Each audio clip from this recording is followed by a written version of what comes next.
नमस्कार सेविका ताईंनो, मी पुष्पावती चंद्रकांत मोरे, अंगणवाडी सेविका वेळोदे भगिनींनो, तुमच्या आवडत्या चॅनलवर म्हणजेच ॲक्टिव्ह चॅनलवर तुमचं खूप खूप स्वागत करते. भगिनींनो, 19.7 हा अपडेट आला. त्या दिवशीच मी तुम्हाला सांगितलं होतं की मी 4 तारखेला व्हिडिओ करणार आणि त्याच्यानंतरच तुम्हाला काम करायचं आहे, कारण की अपडेट आलेला आहे. तर ते जे पेज आहे ऑक्टोबर महिन्याचं, तर ते आपल्याला 4 नोव्हेंबरला ओपन होणार होतं. तत्पूर्वी सगळ्या भगिनींना सांगू इच्छिते भगिनींनो, जो मी काल व्हिडिओ टाकला होता आपल्या मानधनवाढीच्या संदर्भात, त्या व्हिडिओला खूप उत्तमरित्या रिस्पॉन्स आला आणि मला माझ्या महाराष्ट्रातील प्रत्येक ज्या भगिनी आहेत, प्रत्येक जिल्ह्यातील तालुक्यातील भगिनी आहेत, तर त्यांचा रिस्पॉन्स मला कळून आला. म्हणूनच माझा कालचा व्हिडिओ होता.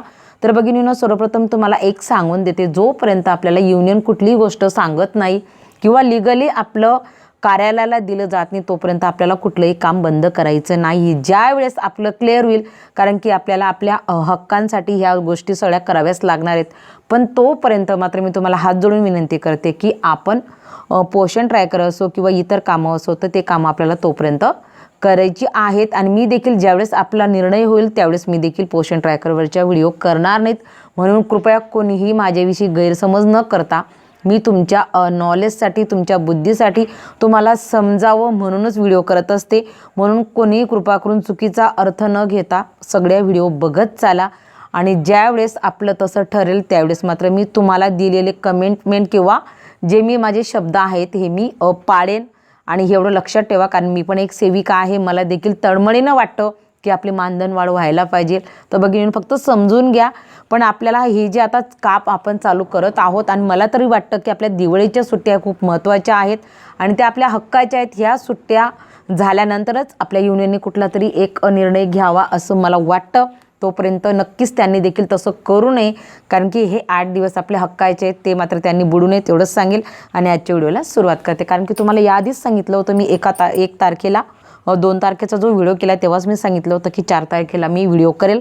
तोपर्यंत तुम्ही कोणीही गर्दी करायची नाही. आणि मला असं वाटतं की आता ती वेळ आली आणि आजचा तो व्हिडिओ होत आहे. तर बघा भगिनींनो, आपण पाहिलं तर इथं ऑक्टोबर 2023 THR आणि SCM डाटा ज्या पद्धतीनं आपल्याला सप्टेंबर महिन्याचं हे पेज किंवा हे ऑप्शन ओपन झालं होतं आपल्याला ऑक्टोबर महिन्यामध्ये सप्टेंबरची माहिती भरण्यासाठी, तसंच आता आपल्याला ऑक्टोबर महिन्याची माहिती भरण्यासाठीचं पेज ओपन झालेलं आहे. पण याच्यामध्ये थोडी मुश्किल आहे. व्हिडिओ शेवटपर्यंत पहा, व्यवस्थित पहा. आणि मी व्हिडिओ पाहिल्यानंतरच तुम्हाला सांगणार आहे की आपल्याला काय करायचं आहे किंवा नाही. माझं पाहून झाले, परंतु तुम्हाला व्हिडिओच्या माध्यमातून मी समजते. आता आपण याच्यावर क्लिक करणार. तर याच्यात क्लिक केल्यानंतर आपल्यासमोर आता जर तुम्ही पाहिलं तर आपल्याला पहिल्या वेळेस असं नव्हतं, डायरेक्ट ओपन होत होतं. आता आपण जर पाहिलं तर आपल्याला लाभार्थी निवडायचे आहेत. बघा, कुठल्याही याच्यावर क्लिक करा. आता आपण गरोदर मातेच्या याच्यावरच क्लिक करणार. थोडा वेळ लागतो भगिनींनो, त्याच्यासाठी थोडी वाट बघावी लागते. अशा पद्धतीनं पेज ओपन होतं आहे. अगदी ज्या पद्धतीनं गरोदर मातेचं पेज ओपन झालं त्याच पद्धतीनं स्तनदा मातेचं 6 महिने तर 3 वर्ष आणि 3 तर 6 वर्ष अगदी अशा पद्धतीने ओपन होतं. पण भगिनींनो, मला देखील एक डाऊट आहे, त्याच्यामुळे मी सगळ्यांना सांगते की समजा जर भरायची वेळ आली, आता आपल्याला 7 तारखेपर्यंत हे पेज ओपन राहणार. म्हणजे तुमची आज 4 तारीख, म्हणजे आपल्याकडे अजून 5, 6, 7 म्हणजे अजून आजचा दिवस जर सोडला तर आपल्याकडे अजून 3 दिवस आहे. त्याच्यामुळे कोणी कृपा करून कुठल्याही फॉर्मला हात लावू नका, कारण की मागच्या वेळेला आपल्याला इथं आकडा दिसत होता पण आता डायरेक्ट 0 दिसत आहे. मग याचा अर्थ काय म्हणायचं, प्रत्येक मॉड्यूलमध्ये जर तुम्ही गेलात तर सगळ्या मॉड्यूलमध्ये 0 येते. मग आपण कुठंच काहीच भरलेलं नाही का? मला देखील थोडं याच्यासाठी वेळ हवा आहे. तर याच्यासाठी वेळ का हवा आहे, आणि समजा भरायची वेळ आली तर समजून घ्या, ते पण सांगून ठेवते. भरायची वेळ आली आता धरून घ्या की आपल्याला वाट बघायची कशाची, जो आपला मंथली रिपोर्ट येतो त्याची वाट बघायची आहे. तो अजून आलेला नाही ऑक्टोबरचा, त्याची वाट बघायची आहे.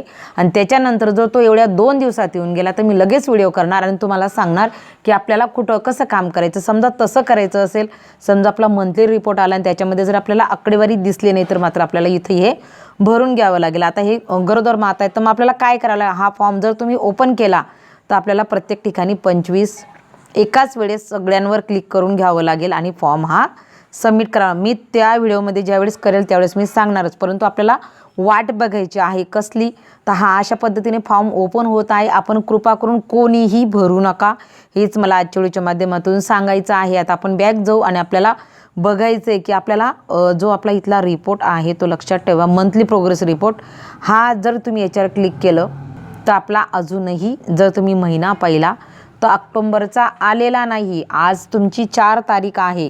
कदाचित जर तो 6 तारखेपर्यंत जरी येऊन गेला तर आपल्याला तिथले आकडे बघावे लागतील. आपण जे इथले आकडे बघतो खालचे सप्लिमेंटरी न्यूट्रिशन म्हणजे जो पूरक पोषण आहार दिला जातो याचे आकडे आपल्याला आधी पाहायचे आहेत.